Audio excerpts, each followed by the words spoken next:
Welcome to the show, folks. This is Wrestling Changed My Life. Here we go. My aunt was she was very very intelligent woman, educated, and lived in Tehran. And they said all women have to wear the cover. I mean, when I say cover, Ryan, means you can only see your face. Now it's gotten better. You can only see your face. And my aunt said, "Are you kidding me? I'm not going to do this." You know what they did to people? They started putting fears in all women by throwing acid in their faces. We can endure anything and adapt and pivot and change. Wrestling gave us that ability. I would say nothing in life has impacted me more than the things wrestling has taught me in terms of self-reflection, resilience. Toughness. Some guys have it, some guys don't. Adversity, 100%. How to pick myself up and be a man after I failed. And everything that has shaped my life and where I'm at today would not be there without the values and basically the lessons I've learned through the sport of wrestling. For me, wrestling saved my life because it allowed me to focus and channel my energy. We're fortunate if you wrestled, because if you wrestled, natural talent helps, but it's 5% of the ingredient. It pales in comparison to heart and technique and effort. It humbled me, taught me humility. Nothing can humble you more than wrestling. I think it's the learning to adapt, right? You learn how to adapt, you learn how to solve problems. You know, if I look back at my time I spent wrestling, if it gave me one thing more than anything else, it's mental toughness. Ladies and gentlemen, welcome back to the Wrestling Changed My Life podcast. This is your host, Ryan Warner. Folks, it's good to be back in the Shy. I've been on the road all week. I was in Oklahoma Tuesday, Wednesday, Thursday, doing some interviews for an upcoming documentary on the Smith brothers. We'll have full details soon, but right now just know that there's a 7-part documentary series coming out on the Smith brothers this winter, and I've been on the road like a madman lately doing interviews for it. But on to the guest. My guest today, folks, is Reza Abedi. He was born in Kermanshah, Iran. He was a 2-time Iranian national champion. Life was going great for Reza until the Iranian Revolution of 1978 started, and that changed his life. He was he was a member of the party, or he supported the party that was ousted, so to speak, and so life became very difficult for him and his family after the revolution. Long story short, in 1982, Reza and 3 other Iranian wrestlers defected to the United States, and this is his story, folks. It's incredible. It's very moving. I will say that, much to my dismay, there's a few parts of the audio where the Wi-Fi connection was just not strong enough, and the audio is a little unclear, but it's solid 95% of the way through. Last but not least, folks, fan of the week goes to Blaine Christie. That's Blaine_Christie on the gram. Thank you for the support, my friend. Excited to watch you back out at the IHSA state tournament. Last but not least, if you guys want to support the show, please give us a review or rating and subscribe to the show. That's it, folks. Let's give it up for Reza Abedi. Reza Abedi, welcome to the show, good sir. How are you? I'm good. Thank you very much, Ryan. I don't think I've ever been as excited for a conversation as I am for our podcast here, sir. Let's just go back to the very beginning. You were born in the 1960s in Western Iran. Tell us about your parents and the environment you grew up in. Well, I grew up in the big family in Iran, a small city called Kermanshah. And the city is about 2.5 hours from the border of Iraq. So my parents people from Kermanshah are Kurds, because Kurdistan is very close to Kermanshah. So my mom was Turk, which is kind of odd combination, because she spoke Turkish to us, and my dad, of course, Kurdish. But of course, the main language is Farsi. Mm-hmm. So sorry, I have a little. No problem. You want to grab some water? No, I'm good. I'll just drink a little bit of And we can cut there's always opportunities to cut all this, so no problem at all. Okay. So, growing up was great, even though we didn't have money, but my father worked for, for a sporting complex, which belonged to, obviously everything belonged to the government. Yeah. Like a physical education. He was in charge of different sports, mainly wrestling. So we grew up around a lot of athletes. And that's why in my family, we're 10. 4 of my sisters, they are gymnasts. And then, of course, my older brother he swam, and also he did volleyball. The one who was older than me, 2 years older than me, he wrestled, and he was the one that really got me involved in wrestling and helped me a lot in wrestling. And my younger brother, Hushang, was a gymnast as well. Actually, he was the one who brought the girls into that sport. And growing back then in Iran, and especially being in a small town, it was kind of odd to let girls play sports. And that was one of the things that my friends always said, why would you let your sisters play sports? But of course, my mom and dad, even though they were illiterate, but they were very open-minded people, and they never forced us to do anything that we didn't want. And that helped us with, who we are right now. So. And this was all before the Revolution of '79. This was, yes, way before '79. And back then, I always sometimes talk to my cousin who lives in Iran. And this was, even though, like I said, we were poor, but we had a good time. We had a roof on our head and over our head, and we had food, and we had clothes, and we had a lot of fun, playing outside in a neighborhood that we lived forever. Everybody knew everybody in my hometown. Knew my dad because of he was involved in sports, and he was a very respectful person in that aspect.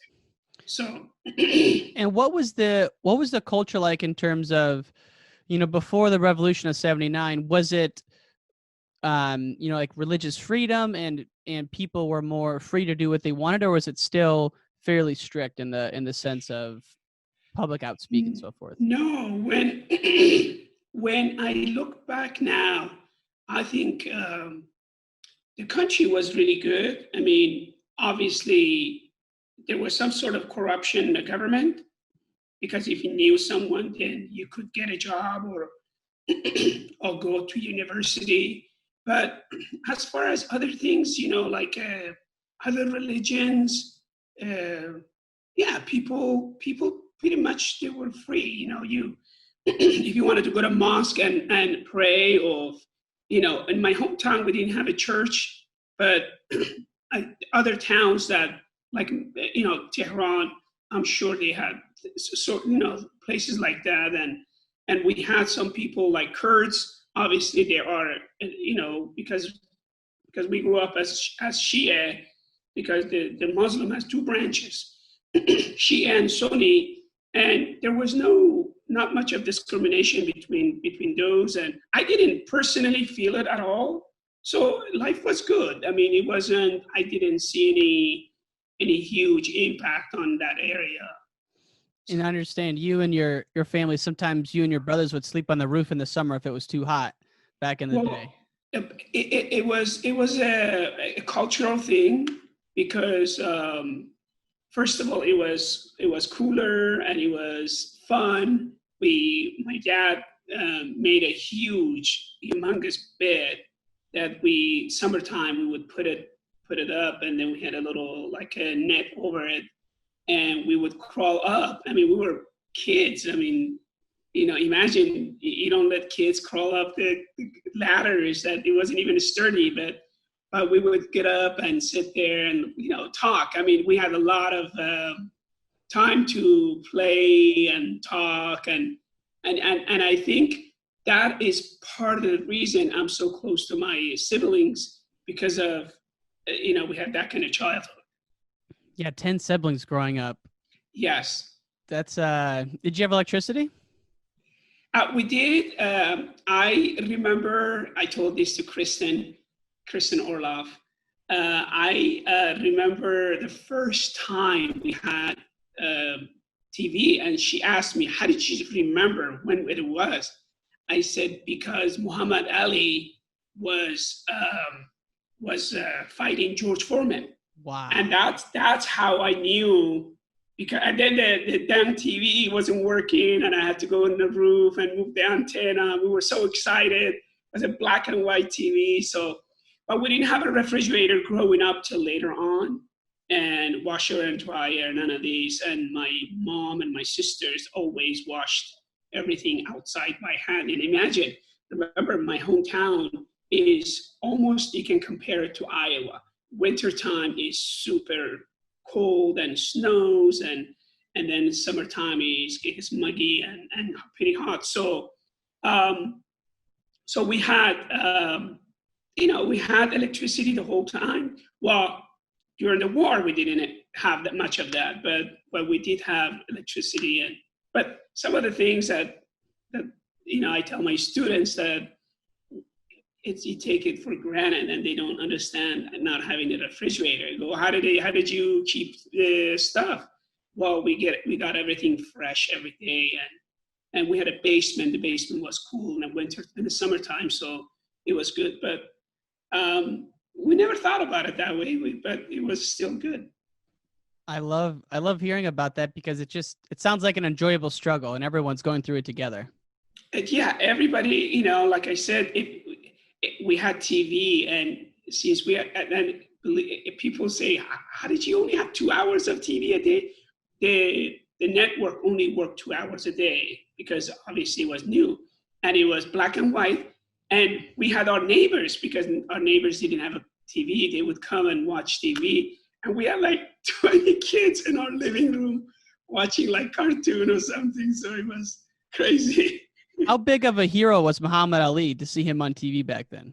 Oh my God, people love them. People love them because the way he carried himself, the way he inspired people, and he affected a lot of people who love them. So usually the black race in Iran, they have a lot of respect for those people, because people in Iran know that they always struggled, with different things. So, and that's the reason when Jordan Borrow went to World Championships, they treated him like a king.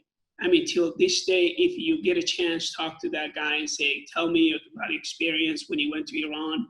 I mean, they would never do that for him here. But in Iran, they had thousands of people gathered at the airport.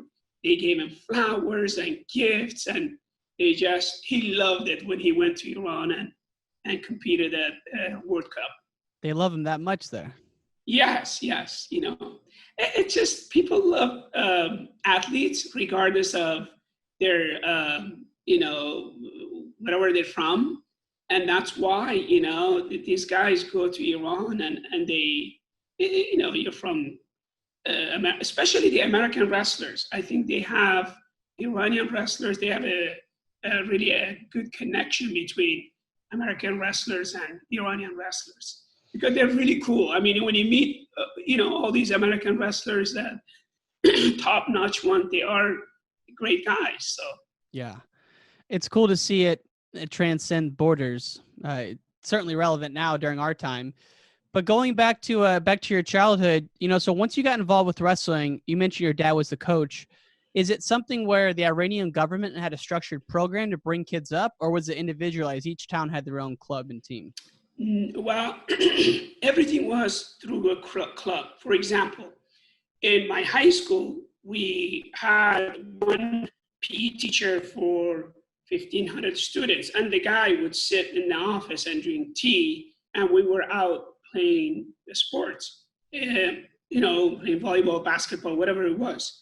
But then if you wanted to play certain sports, and in this case, wrestling, I belonged to a club. And then I wrestled in my club. And since I was pretty experienced, I was able to recruit kids from my school and have like a high school team that represented my high school for 4 years. We were we were number one in our state because we had a bunch of good wrestlers. Mm-hmm. So going back to what you asked, our gym that we had, it's as big as like my high school gym. Mm-hmm. My high school gym is huge. And then we had mats wall to wall. And this place would serve about, I would say, 1,000 to 1,300 wrestlers a day, but different time.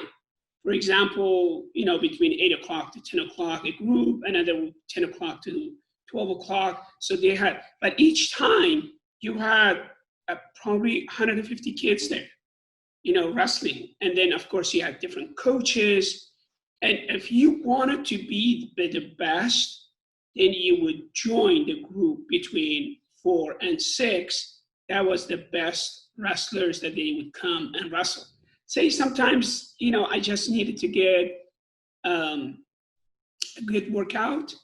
So before a competition, in a few days, I would go to a little, not a vigorous club in my club or the hourly that we had. And then if I wanted to test myself and go against some really good guys, I would go like between 4 and 6.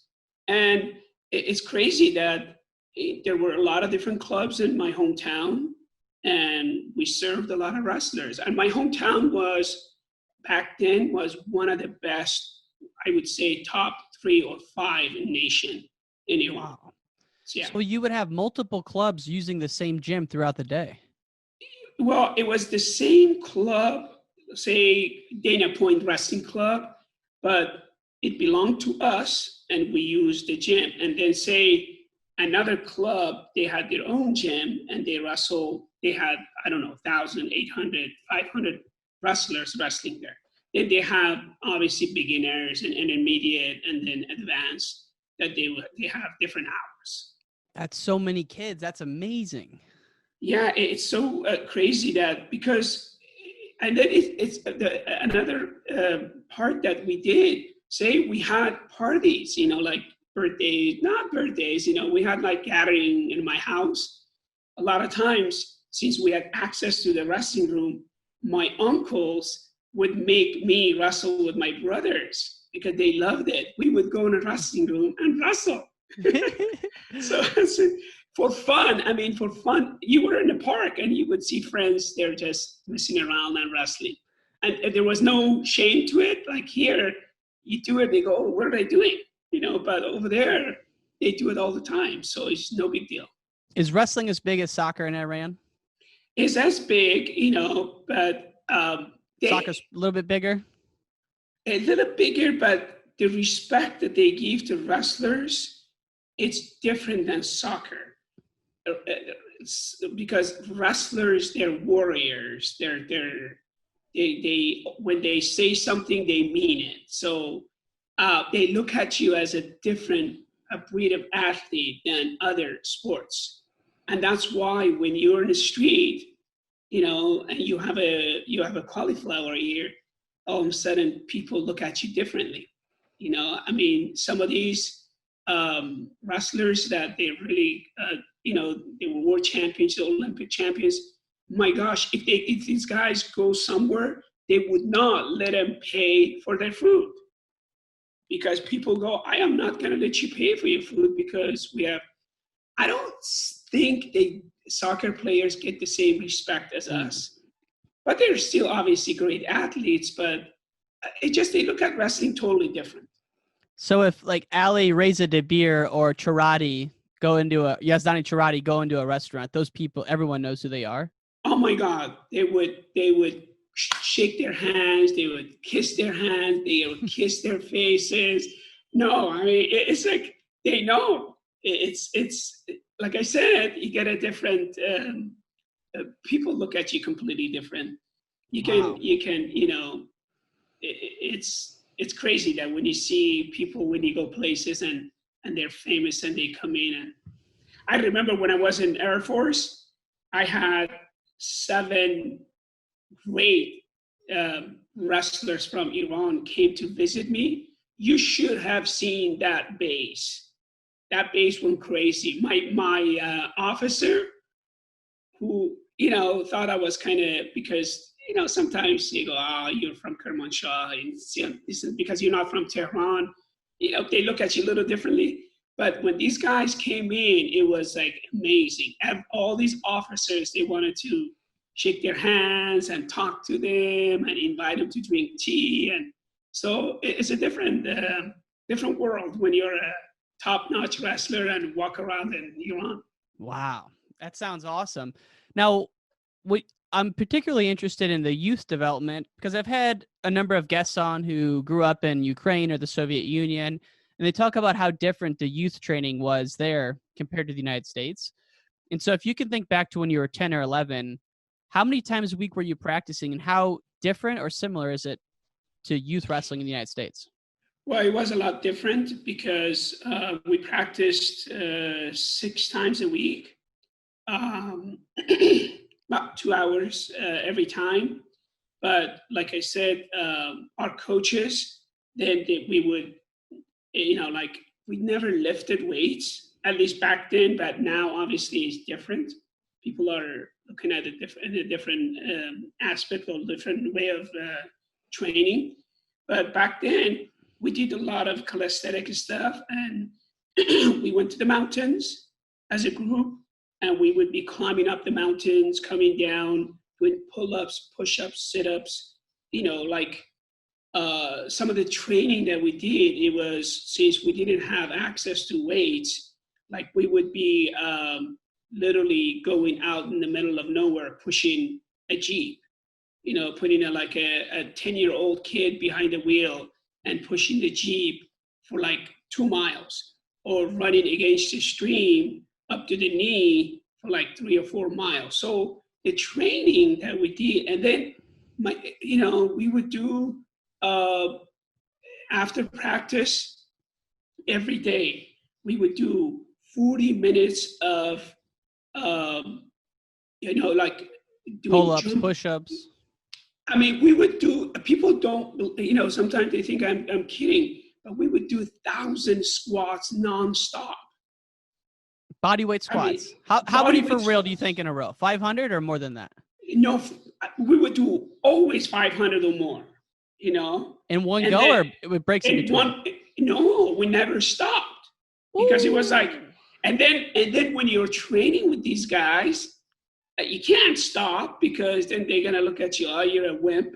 Yeah. So you would just, that's how you get tough.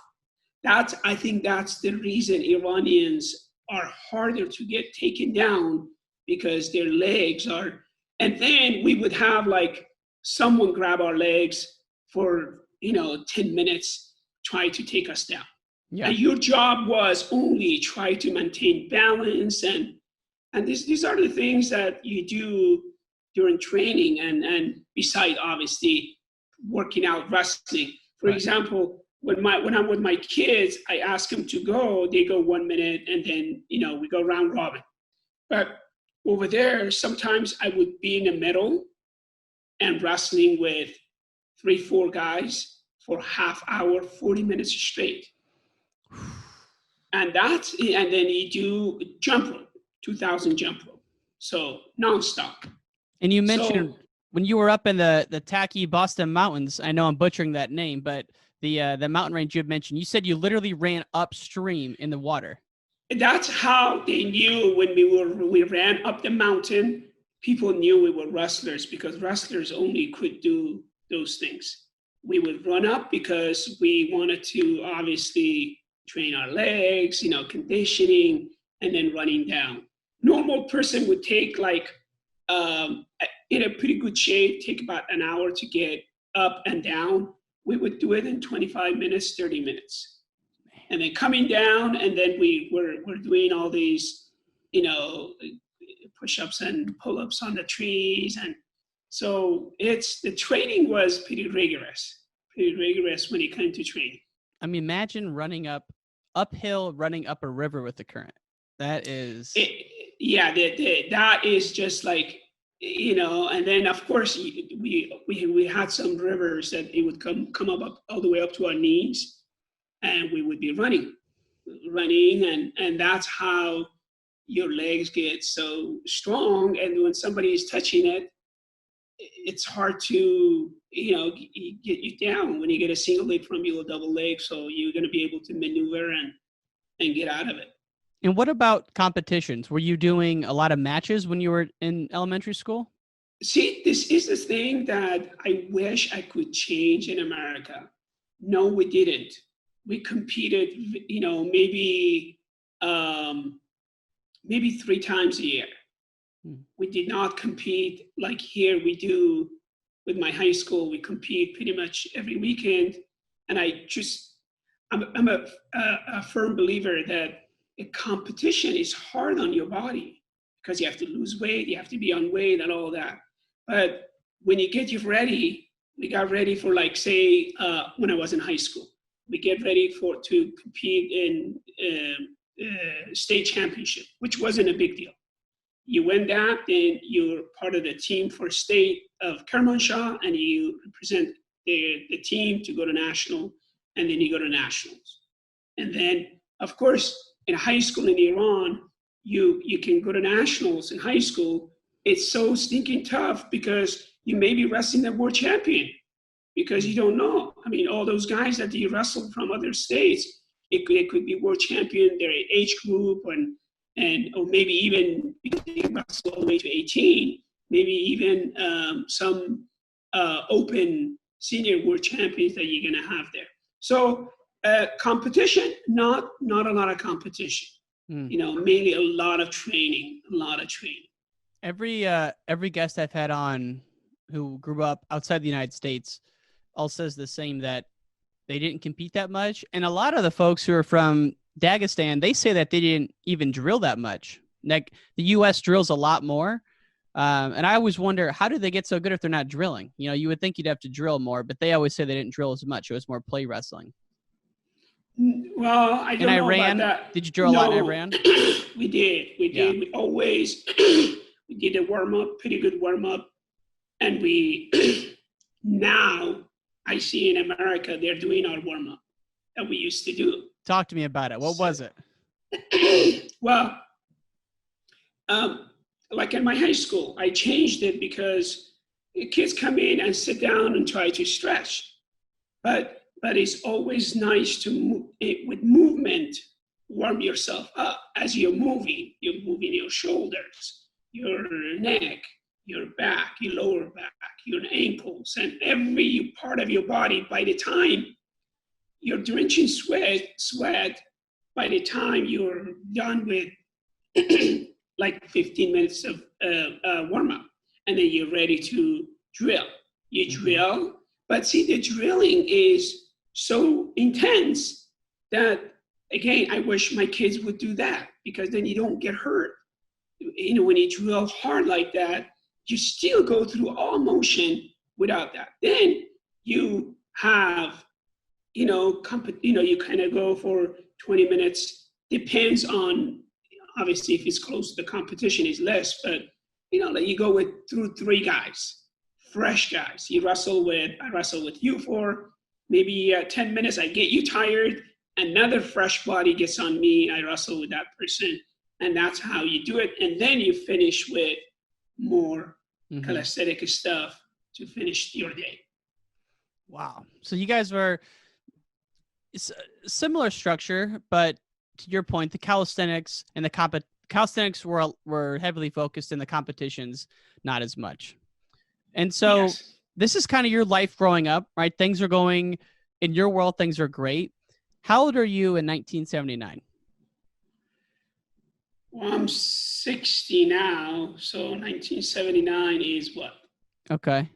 I'm just trying to get a sense of, like, were you a teenager or a 20-year-old when the revolution happened and your life got turned on its head? I was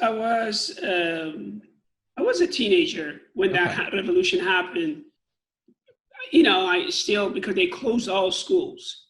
Once they closed everything, and we were out in the street doing our, duty as far as,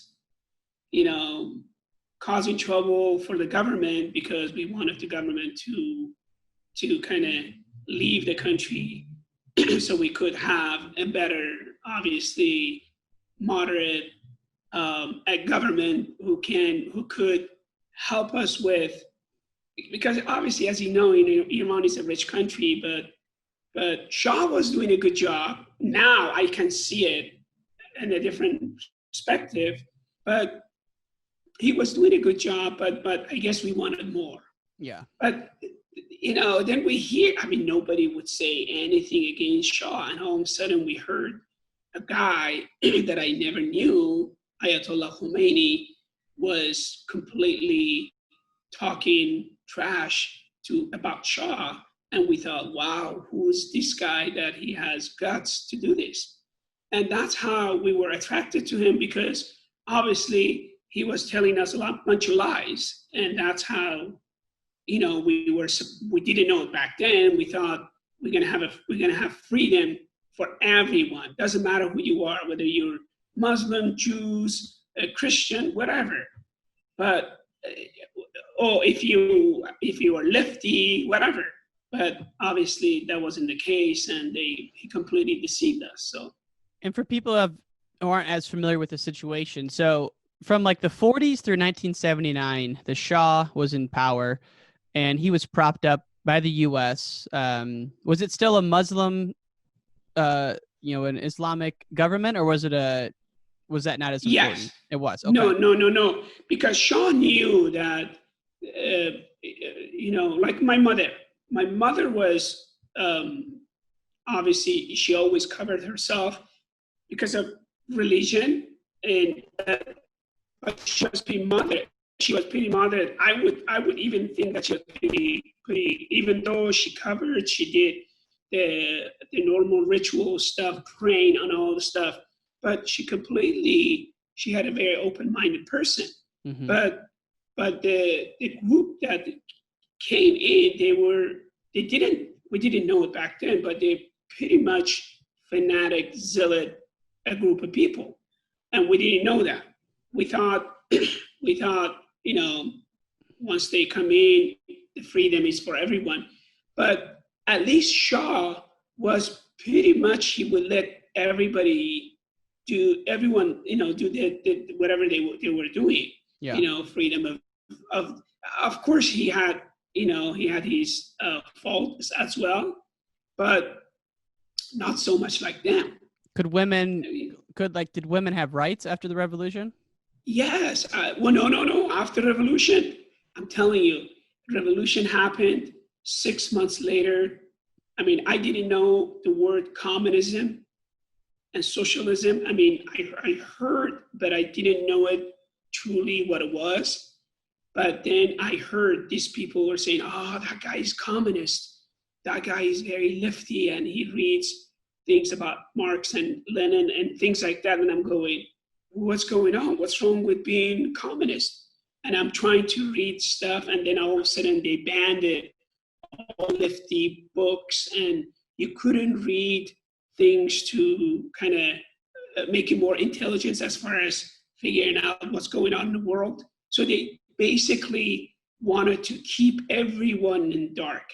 And that's when I said, I did not sign up for this. And that's when some of my good friends that we grew up together, we wrestled, we wrestled and went tournaments, and we shared a lot of good stuff and bad stuff together. And all of a sudden, I stayed away from them because they became very religious. And I go, well, I respect you as a being, you want to pray and stuff, but not to a point to hurt somebody else. I remember I had a physics teacher in high school after the revolution, because the guy was, I guess, preaching a lot of lefty stuff, and they went and they pulled him out of his house and they shot him right in front of his family.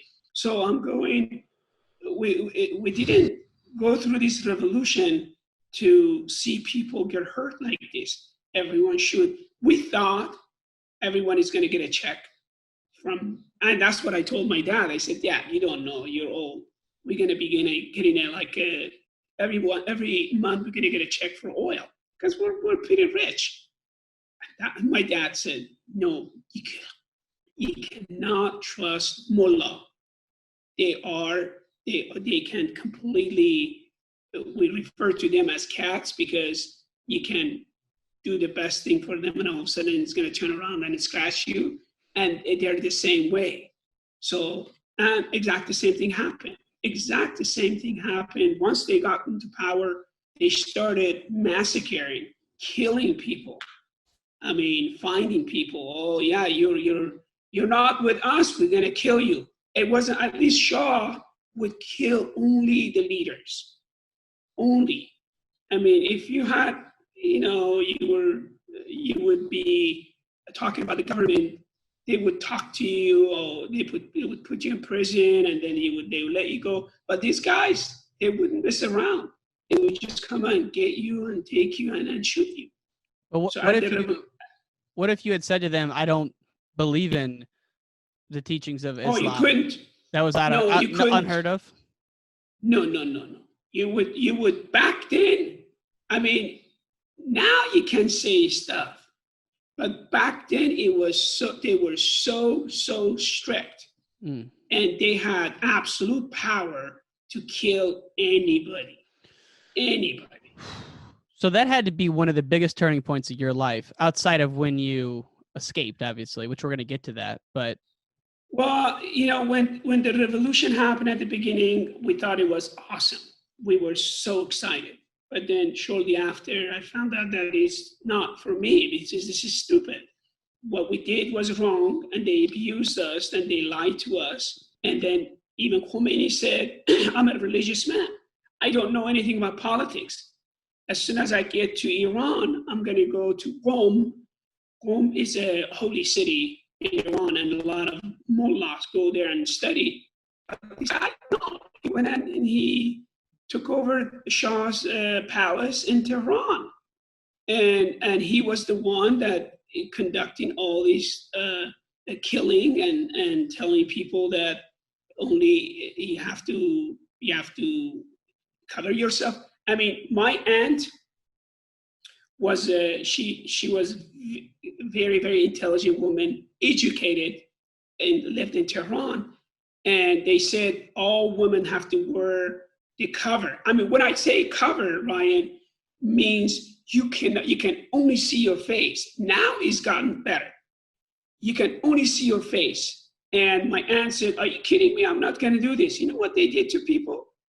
They started putting fears in all women by throwing acid in their faces and crushing like bottles and things like that. And they would, if you had like a lipstick, they would swipe it up against your lips.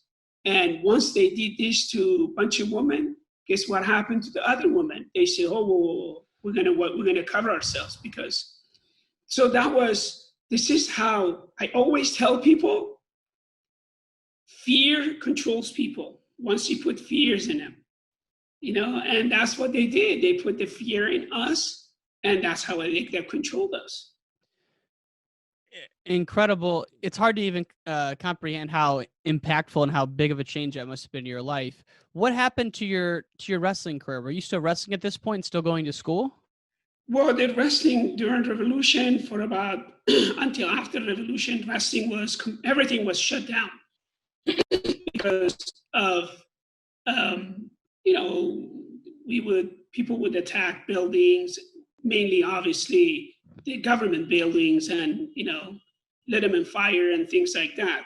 So then once the revolution happened, then shortly after that, in I think it was 1980s, that the war started.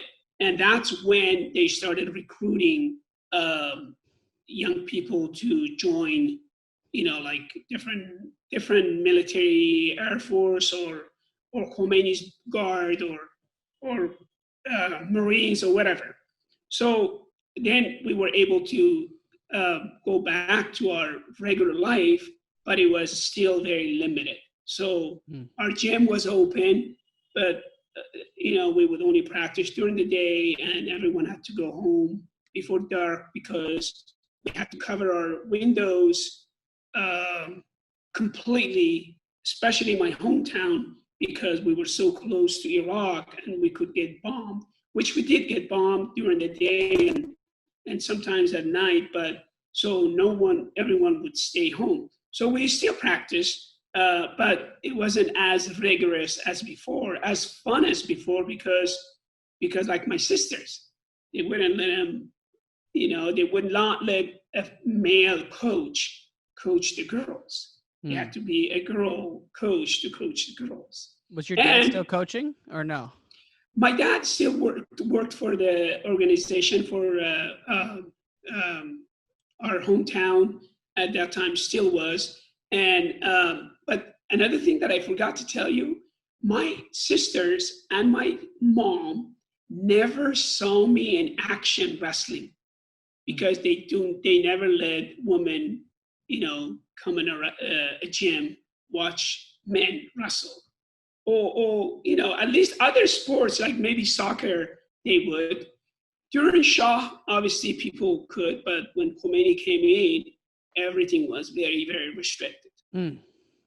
So you end up, the Iran-Iraq war that follows, you end up joining the Air Force, even though you didn't support the government, because you tried to go to college to be a teacher, and they said you weren't religious enough.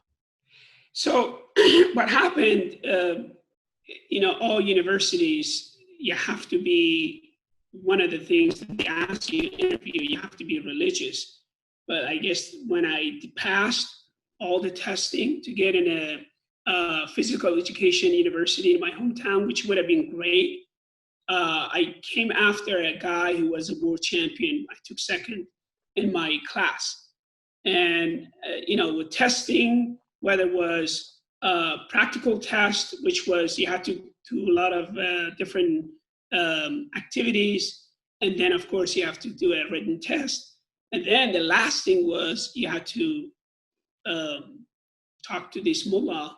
I guess the guy sensed that I wasn't a, religious person, and I was rejected. So I couldn't get into university, even though I was very qualified, but I guess, okay, fine. And then, of course, because of the war, I started, okay, everyone has to go. If you don't, we're going to have to make you. But since my older brother was in Air Force in South of Iran, in this base, and because of him, my mom and dad said, my dad said that you can make it work, so you can join the Air Force. So I joined the Air Force and I did the training in Tehran for 2 months. And then from there, I moved to Hot Zone, this place was absolutely so close to the Iraq border that, we would get bombed, or our planes would go and bomb different cities in Iraq. So you were in a combat situation. I was in a combat situation. I was, again, because of my background and my brother, I was able to not to be the guy who is watching the base with a rifle, but instead, I had 2 jobs. One job was driving the pilots from their dorms to their airplane, and my other job was, take care of the wrestling room in our base. So that's where I had a lot of, it was perfect place for me because I felt so comfortable, and I earned a lot of respect because, like I said, Iran, people respect a lot of wrestlers. And then my officers would come in and they want to wrestle, and I would beat them up, and they even give you more respect because they go, wow, this guy is pretty tough. So I was able to wrestle and continue wrestling until opportunity came to go to World Championship military. Yeah, so to your point, you start training again. The revolution happens in 79, but then in 82, the World Military Games, which were happening in Venezuela that year, you make the team. How do you qualify for the team and get to that tournament to start with? And let me tell you something else. This was the first tournament after the revolution. Wow. Because they completely, Iran, no one from Iran could compete anywhere outside of Iran. And this was the first one. The reason they allowed us to go, because obviously it was, Khomeini wanted to show how great we are. So I competed in and I had to qualify for Air Force. So that was not hard. So I qualified there and took first, and then you go to nation. And when you go to national, in national, you wrestle with different branches. Mm-hmm. So I did that. And then once I qualified, I said, great, I'm ready to go. And all of a sudden they said, oh, there is one guy who was gonna, couldn't compete in nationals, but now you need to wrestle him. And I said, wait a minute, how come he didn't wrestle? They gave me a bunch of bogus stuff. And I said, okay, now what? They said, well, you have to wrestle him. And I go, who's this guy? This is the guy who beat me when in our age group, I was 13, my first time going to nationals. And this guy in national TV, he beat me 9-3. And I was like pretty embarrassed because pretty good guy. Yeah. And I'm going, and I had that, obviously that fear in my head. I'm contemplating, I go, oh my God, I have to wrestle him. And then I'm sure you heard the name of Barzagar. Yeah. I trained in his club in Tehran. So I went there and I was sitting there and he goes, hey, Abedi, what's up? How come you're kind of moping around? I go, well, you heard about this. He goes, yeah, I heard, but you should go and compete. You should beat this guy.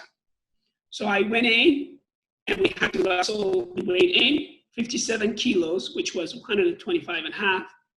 And then, wrestle this guy. And he caught me in a move in the corner and he turned me back then. Remember, every time you turn, you got a point, you got 2 points. So he earns, he got 6 points from this cheesy move that he caught me from it was like a gut wrench, but he was putting me to my back and back to my base. And he got 6 points, and I'm losing 6-0. So I came back and I took him down 3 times, 6-3. And then I snapped him down. I have this great technique that I do. I attacked the far leg and I did the far cradle. I put him to his back and I pinned him.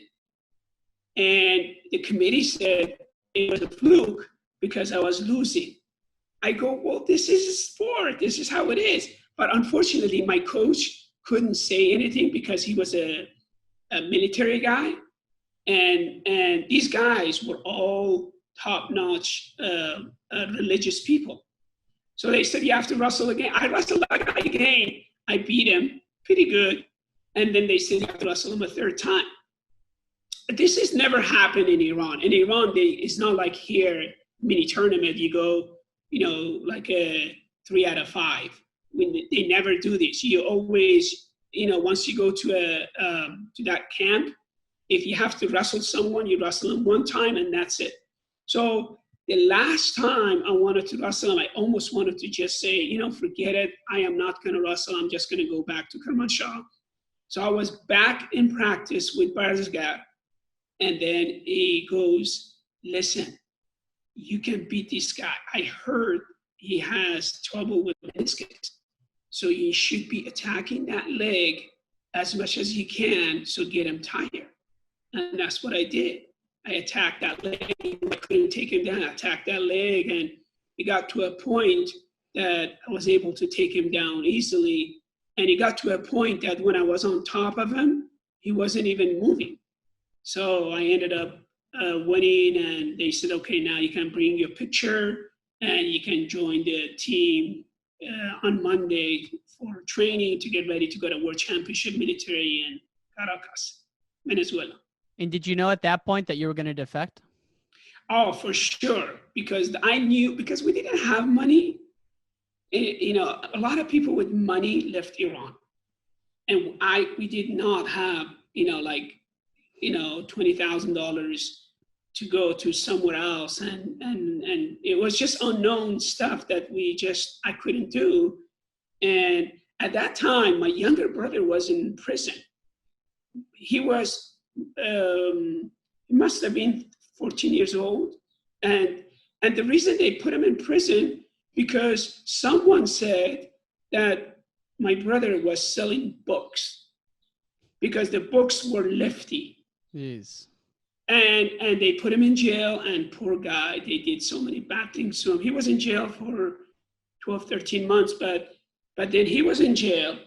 I was competing to go ready. And then once I made the team, I went back to the prison to see him.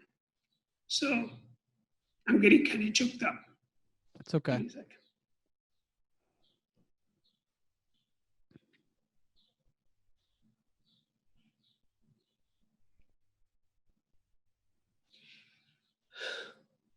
So I went in and I said, hey,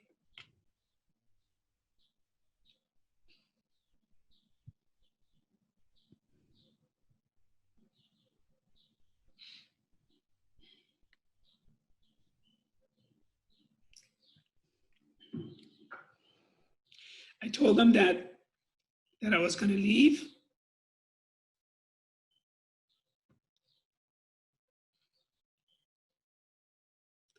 So basically wanted to make sure that he was okay. Yeah. And he responded by saying, well, I would be doing the same thing. So that is a conversation that most people can't even imagine having. I'm sure you had to have a similar conversation with most of your family. Have you seen or talked to any of them since? Well, you mean back then or now? Back then, like when you were leaving, how soon after you could talk to him? I didn't want to tell anybody else. My aunt knew in Tehran. I told her, but I didn't tell anybody else because I didn't want anybody to get in trouble. So yeah. So when I told him, he gave me a pretty good feelings, and so I went back, and that's what I decided to do. I said, whatever happens, I'm not going back. So so the team was late because they had to do because our passports, they were one passport. It wasn't like an individual passport. So they had to get permission for us to go from Tehran to Paris, and then from Paris to Madrid, and Madrid to Venezuela. So as you know, Venezuela is part of the OPEC and is a good friend of Iran back then, and still they are. And so we ended up going, and it was crazy that this was my first trip leaving Iran and actually getting the plane and, experiencing a lot of stuff.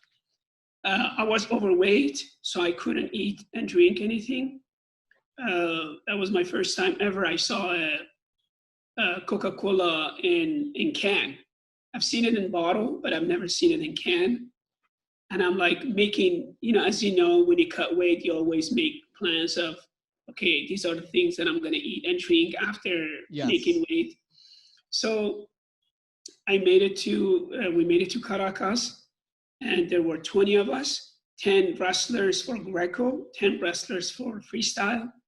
We had a great head wrestling coach who was a world champion himself, very respectful general. And then we had 6 or 7 bodyguards, and this guy that he was head of everybody else, and he was telling us what to do, and all these places that we went to, we had to pray, and which was like, I'm not one of them, and I was always in the back because I really didn't care what they were doing. So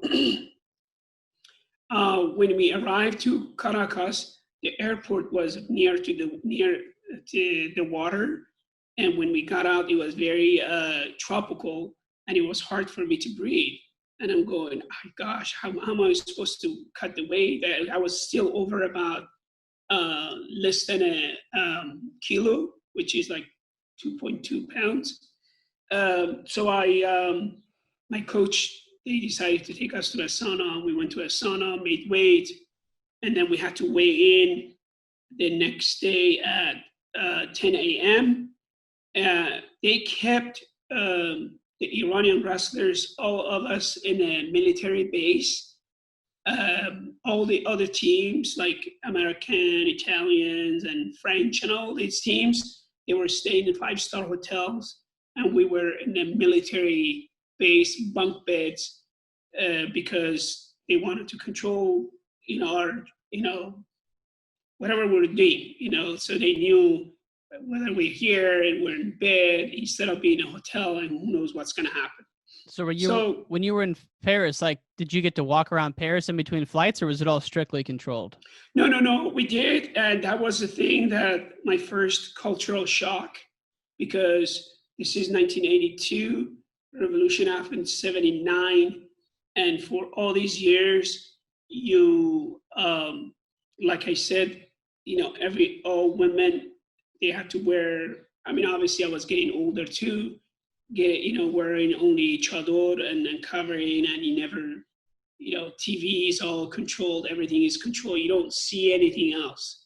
So it's basically, I'm walking in August of 82 in Paris. Imagine people we're basically all 20 of us. We were like, our mouth was all the way to our chest, because we could not believe the colors, because we always saw black, black, black. And then all of a sudden people are laughing, talking out loud, kissing, holding hands. And I'm like, what's going on? What is this? It was just like, we were amazed. And then of course, from there, we went to Spain, and we had like 3 hours there, and we saw more of that. And it just like, I couldn't even comprehend what was going on. I go, wow. Because when they keep you in a box and feed you garbage, you just assume that there is nothing else outside. You just accept it. But all of a sudden, I remember back then, there was no internet, there was nothing. So everything was super controlled. And all of a sudden we're, in the middle of Europe, watching these people. We were just amazed. In the summertime, yeah. People, the way people wear clothes. Yeah, shorts, skin showing, everything.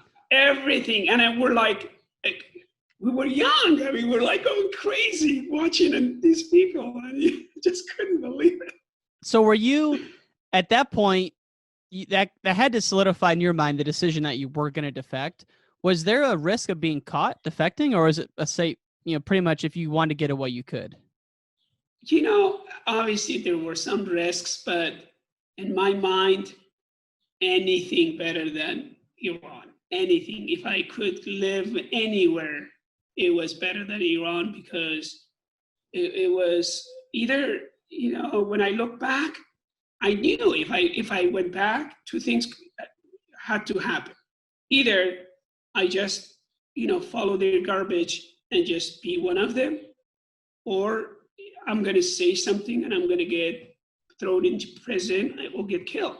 Yeah. So, and I couldn't stand it, because I was never that kind of person. I always, said what it was in my mind. And I'm not a religious person.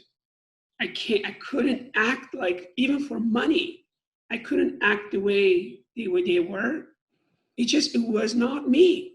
So that's why I said, whatever happens, happen. Plus, when you're young, literally the only thing I worried about, my family. Everything else, I go, nothing is going to happen to me. So that's the mindset you have going in. You make weight that morning, you wrestled, you win the tournament. That had to be an incredible feeling of joy to win that. Well, I remember vividly, I made weight And then I stepped down. I asked my coach, I go, can we eat? And he kind of gave me the look.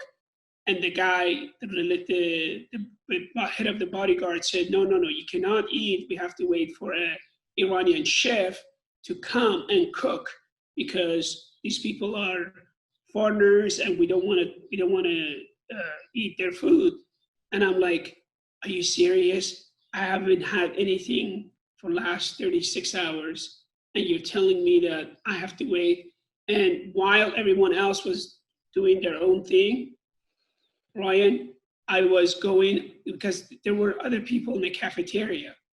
Leftover that people had there, like bread, and they left their orange juice. I'm like turning around, grabbing the orange juice and just drinking the orange juice, grabbing a piece of bread, putting a little bit of jam on it, and just eating what, this is how we were. I mean, at least I was, and a couple other guys did the same thing because we couldn't wait another 4 hours for the guy to come and feed us. So how dumb that's is that? What, like, my God. Because the religion, because they're fanatic, because their mind is as big as a peanut, and that's why they think that other people have something. I don't know. It just crazy. It really bugged me. So I was like, I need to eat so I can wrestle, and that's what I need to do. So you make weight, you wrestled. How many matches were there in the tournament? We had, the tournament was 2 days.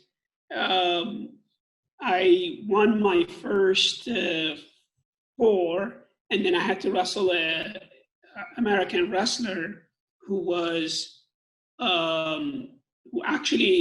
was a better Greco than freestyle because he wrestled Greco as well. And he was from Marine. And I wrestled him, and it was a pretty good match, but I beat him. It was a close match. I think I beat him like 7-2, 7-3. And that's when it's something that nobody can take away from you when you get in that podium. And I mean, I'm the king. I'm like, I was, in my mind, all the training that I did, it was going through my body, and I'm like, is all that worth it? Because the feelings that you get, you can't buy that feelings. You just the feelings that even now, it's been years when I think about it, it's just a great feelings that you get that, because of pain that I had to go through, cutting weight, training. And now, I got my medal. I'm the world champions in this tournament. I felt really, really, really good. So, were you allowed to celebrate at least then, or the bodyguard still right there on you? No, they would not, because we wanted to take pictures with the American wrestlers, and they came and they didn't let us. And there was a young woman who was carrying our flag, and they didn't want her to touch the flag. It was just a stupid thing that the government, they did. And I'm like, seriously, you're ruining the whole thing. And those American wrestlers, you compete, and like I said, on the mat, you wrestle someone. Off the mat, you always friend. And we wanted to take pictures and exchange. No, they would not let us do that. So how did you make friends with the American to defect? Talk us through that process. So while I was there, I talked to 2 other guys. They said that they were going to stay, but it was hard for me. I didn't know him well, but it was hard for me to trust him. But there was another guy who was a Khomeini's bodyguard, and he was a wrestler. And we grew up together, and he was the only reason he had to join the Revolutionary Guard because of his dad. And he and he wasn't going to go back, but I heard from other people that they said when we go back, they were going to marshal him as well, because because he was hanging with me. He was with me. Because I would just, like I told you, I would say what was in my mind. So I didn't care. So because of the way I was behaving, you know, they didn't like it. And because he was with me, because of associating with me, he was gonna get in trouble. I said, listen, if you go back, you're gonna be in trouble. So let's stay with me. And then he decided to stay with me. So it was two of us, and then we talked to other two. And then one of the other guys, he was a pilot, and he could speak English pretty good. So he started talking to the wrestlers secretly about this. And that's how they went and they talked to their head coach, and they said, okay, we're gonna help you guys. And that's how they got involved. And then we arranged it. We said, okay, at like midnight, you guys can come to the base. But remember, America back then, not so much now. It was pretty powerful when you're driving that van with American flag and with the license plate. Nobody would dare stop you. So they came in with the van, a few wrestlers. And then we said that we're gonna come out the parking lot. And then we gave them the number of the place that we stayed. So they were in a parking lot waiting.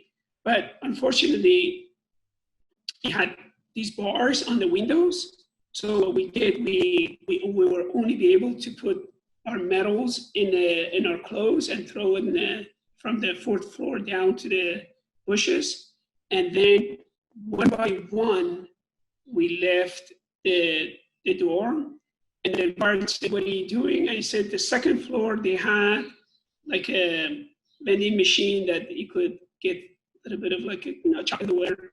We said, we're gonna go down there and get something. And we were able to get out one by one and then meet down, grab our stuff. They put us in our van, and they took us to a house of a guy who we met at the tournament, and he said, I can keep you guys in my house for a few days. So we went to his house. They dropped us there, the American wrestlers. We stayed in his house a couple of days. He wrote in Spanish, he wrote a request for a political asylum, and then he took us to the police station and dropped us off. And then the police came, and we said, we're those guys. And then they took us in, and they said, we have to keep you guys here for a week for your security. They had it was like a cell, but it was pretty relaxed. They had TV, and it wasn't that bad. So we stayed there for a week, but they couldn't speak English. So they found an Iranian guy who lived there, who was Jewish. That guy came and he was our translator. But the guy, wherever he was saying, he put so much emphasis on religion. So we didn't know what he was saying. So the government decided to do this because they knew. Sorry to cut you off. Why didn't Venezuela just send you back to Iran? So, two things. Because of America, because they were afraid, because they wanted to show America they are a very democratic country. Mm-hmm. So they were in a situation they couldn't do. They didn't want to keep us, but then they didn't want to get back us.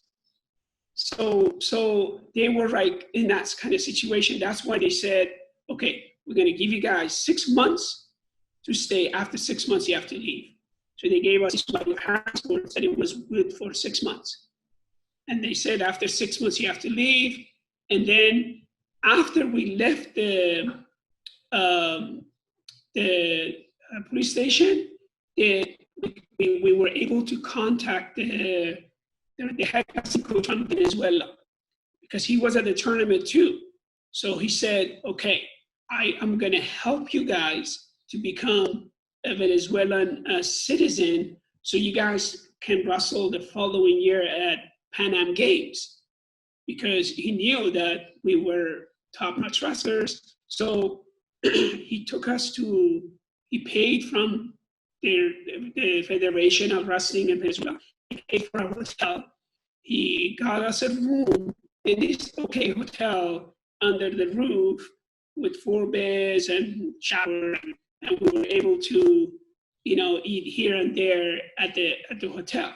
So that's how we. Wow. Then every day we would go and train with their team at the university, because their team was training at the University of Caracas, and we were able to practice with them. But it got to a point that he said, I cannot do anything for you guys anymore. The government doesn't want to help you, and I can't help you anymore. So then we met a bunch of freedom fighter Venezuelan students at university, and those guys said, hey, we all live pretty close to the hotel because we didn't have money for food. They said, okay, Tuesday night you can come to our house and you can eat here. But the night you can come to here and you can eat here for free. But of course, sometimes we didn't, we just had no way of to eat. And we would go find, like the next restaurants in the area they were in the trash, and just pick up like steak and that leftovers that they threw in the trash. We just eat that. And that's how, for a few months, we did that. And, they helped us, but it was a pretty crazy situation. It's frustrating. As I'm listening to this, I'm just so frustrated how all the stupidity that's involved and how much you guys went through. It's just your resiliency is incredible. So last thing before we go, how did you get from Venezuela into the United States? So from Venezuela, we just decided to call the Iranian embassy in Venezuela, in Caracas, telling them that we were going to go back and help us. But we didn't want to give them time to be prepared. So we talked to that guy for about 2 weeks. But every time we would say, oh, we'll come tomorrow. And that guy sent a fax to Iran, and he said, I have the wrestlers, and the wrestlers are coming back. Of course, the news, they announced it in Iran, and they said, oh, the Iranian wrestlers who didn't escape, they were lost in Venezuela, they're coming back. Now, imagine my family knew that what was going to happen to us. So after 2 weeks, we just got a car, and we showed up at the embassy, and the guy didn't know what to do. And he went back and forth. He goes, oh, okay, I'm going to make you guys. He made us these false papers that we were painters at the embassy, and we worked there. And he gave us this, and he goes, you guys here's your ticket. He bought us the tickets because, he had to do that. And then he goes, you're going to go from Caracas to Spain, and then from Spain, the people from Iranian embassy in Spain, they're waiting for you at the airport, and they're going to put you in Iran Air, and you're going to go to Iran. So we said, okay. And now we're telling the guy, hey, you got to come with us because you have to come and help us. Oh, fake, all these things. And the guy says, oh, no, don't worry. I talked to them. Nothing's going to happen. You guys going to go in the national TV, just say that you were, this wasn't, your action wasn't because of political reason. It was just merely you were stupid and young and you wanted to have fun. Now you got everything out of you. You want to go back to your family. And then the government is going to send you back to war for, a few more months, and then you're free. But we knew that wasn't going to happen, because what happens, they send you there, someone kills you, and they go, well, we don't know, we're investigating the assassination, but nothing is going to happen. Anyhow, so we got on a plane. Now, as we were leaving the embassy, I grabbed a can opener and put it in my pocket. Remember, back then you could take knife and things like that in the plane. So I put it in my pocket, thinking, when I get to the airport in Spain, in Madrid, if somebody grabs me and wants to take me, I'm going to start swinging and hit myself. Once they see me bleeding, they're not going to put me in a plane. They're going to take me to the hospital, and then I can escape again from the hospital. That was my thoughts. So we got on a plane, and I sat next to this guy who was from Spain, and my Spanish was pretty good. And I started explaining to him, showed him the picture, and I said, hey, if somebody grabs me, please yell and tell the police that what's happening, because this is gonna, this might happen. Luckily, I mean, I'm not religious, but always somebody watched over me all my years. So instead of going directly to international airport in Spain, Madrid, they had a stop in Canarian Island. And the immigration there was checking, you know how sometimes you come to America, you stop in Canada, and then when you come to America, you just don't go to immigration. The same thing happened to us. But in Canarian Island, the guy was saying, well, how do I let you in my country with this paper? What is this? And I was trying to explain that, listen, we have a ticket. Our plane leaves from Madrid to Tehran, so we're just going to go through the transition. And the guy goes, well, I can't let you do this because you have to have a visa. Finally, it got to a point that the pilot got mad and passengers were mad. And so they said, okay, we're just going to let you guys go. So we got on a plane. Instead of going to international, we landed in national. Those guys were waiting for us there. And then we got out of the plane. When we got out of the plane, we got out in we didn't get out together. We thought it would be better.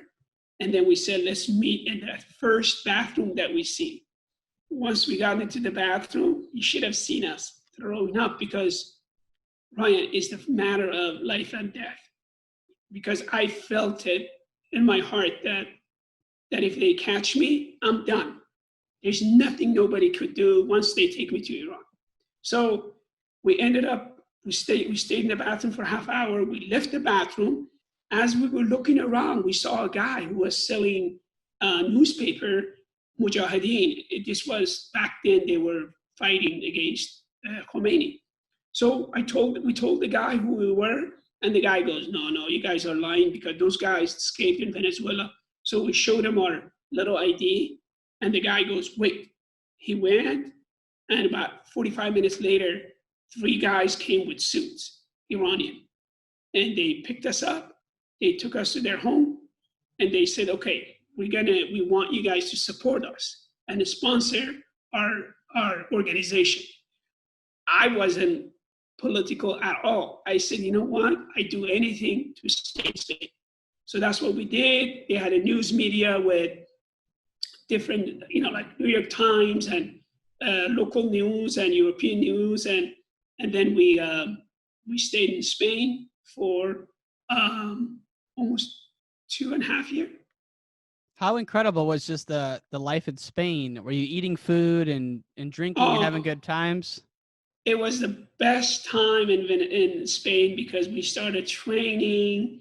They let us, they were paying us a little bit of money. I was able to do a camp in San Sebastian in north of Spain for 6 months. I had such a great time training and showing moves and just living in life. It was the best thing ever. What a story. Yes. We've gone for an hour and a half, and I have to jump here in a couple of minutes. But, I mean, we got to have you back on, because we haven't even got to the United States yet. This is just an incredible story, and I wanted to thank you for being able to share it with us. Thank you so much. It's been an honor, sir. I look forward to having you back on. Is that okay? Of course, anytime. Thanks so much. Thank you so much, sir. Have a great day. All right. And all great things must come to an end. If you want to hear more from the podcast, text WRESTLE to 555-888. That's WRESTLE to 555-888. You can also find us on Instagram, Wrestling Changed My Life, Twitter, Ryan_N_Warner, as well as our website, WrestlingChangedMyLife.com. Take care, y'all. Calm. Take care, y'all. Calm. Take care, y'all. Calm. Take care, y'all. Calm. Take care, y'all. Calm. Take care, y'all. Calm. Take care, y'all. Calm. Take care, y'all. wrestling.com.